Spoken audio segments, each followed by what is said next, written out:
Ladies and gentlemen of the Religious Freedom Institute, members of the host committee, the Knights of Columbus, and dear friends, the Bible tells us that there is one body, but that it has many parts. We need each other to be effective. Tom Farr and the Religious Freedom Institute is a critical part of the body of Christ, protecting religious freedom in the United States and around the world. Tom possesses a deep understanding of how essential religious freedom is to human flourishing, and that its divine origin makes it our most precious of natural rights.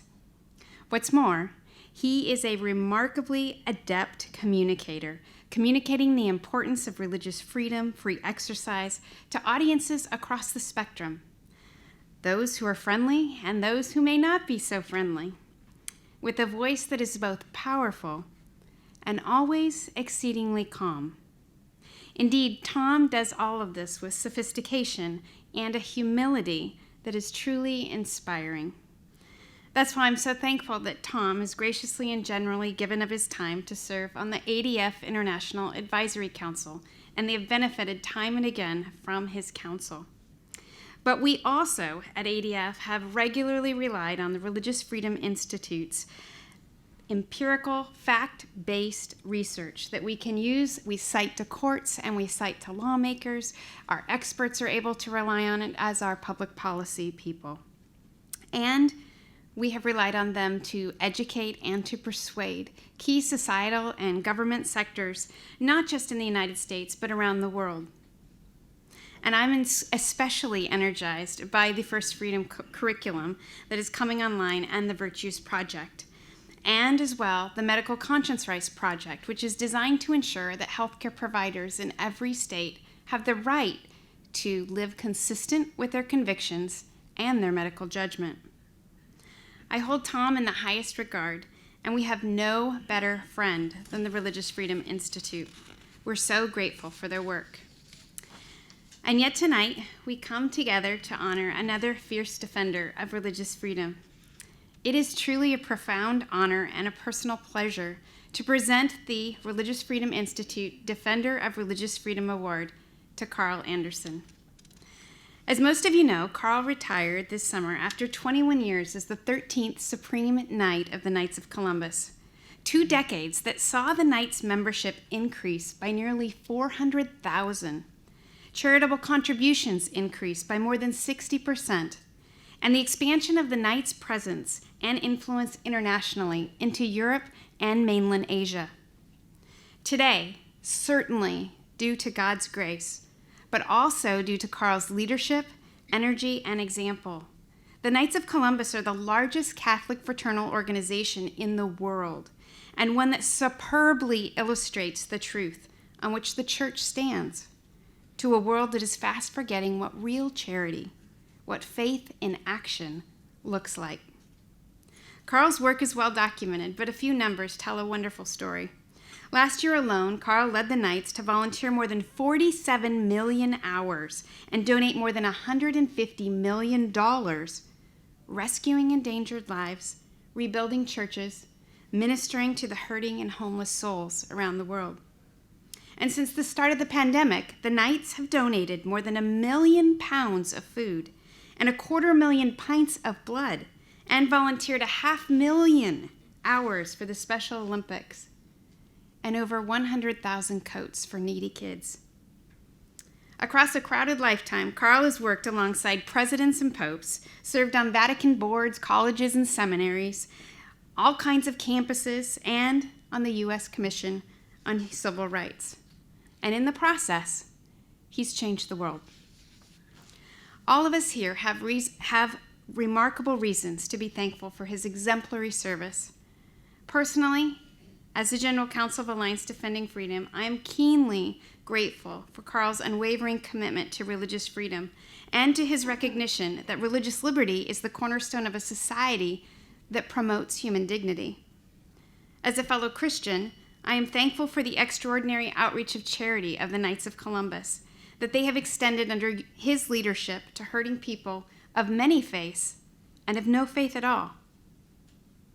And as a wife and a mother, I so deeply appreciate Carl's contribution to the domestic church, the family, and his determination to help shape and mold godly husbands and fathers who love and lead their families and their communities into a deeper faith and a more selfless service.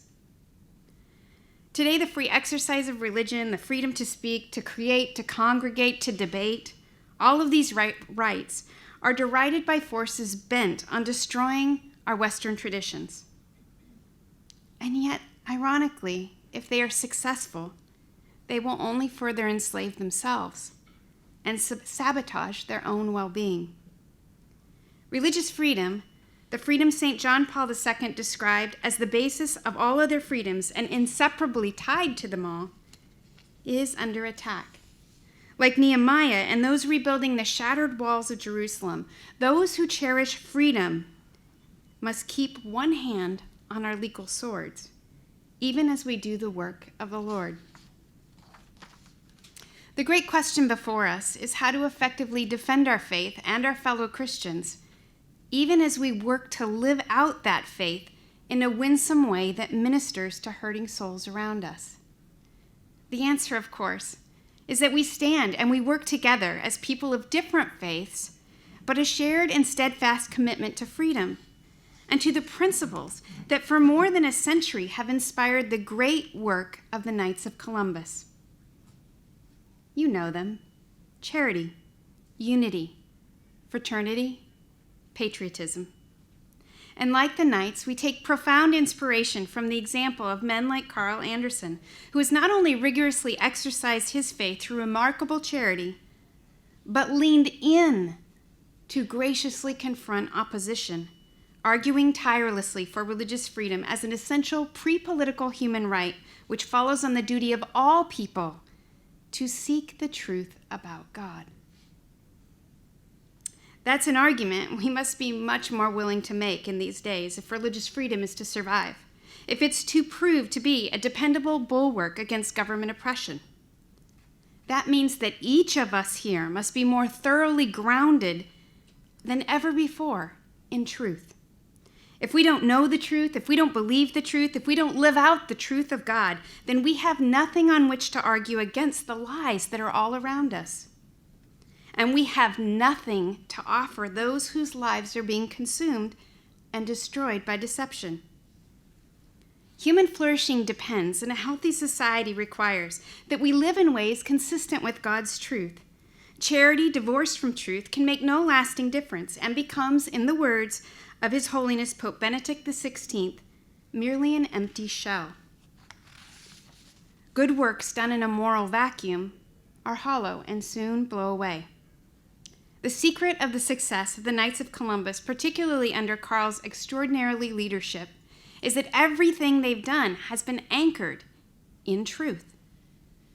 I'm the way, I'm the truth, and the life, Jesus said, grounding his own identity, his own good works, his own timeless words, and his own enduring sacrifice in truth. When we invite a man to join the Knights of Columbus, we are not primarily inviting him to do something, Carl has said. We're inviting him to be someone. We are inviting him to be a man of charity, unity, and fraternity.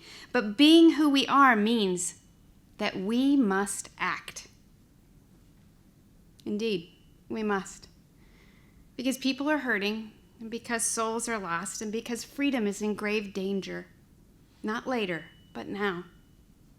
Where others tear down, Carl has said, let us build up with charity. Where others seek to divide, let us promote unity. And where racism festers, let us build fraternity. A true patriot works for unity and fraternity, and he will do so with charity in his heart. I have come that they might have life, Jesus said, and have it more abundantly.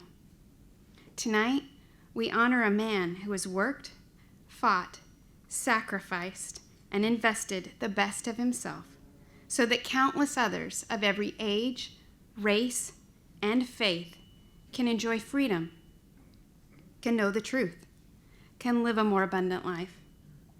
And so it is my great privilege to present Carl Anderson with the Religious Freedom Institute Defender of Religious Freedom Award.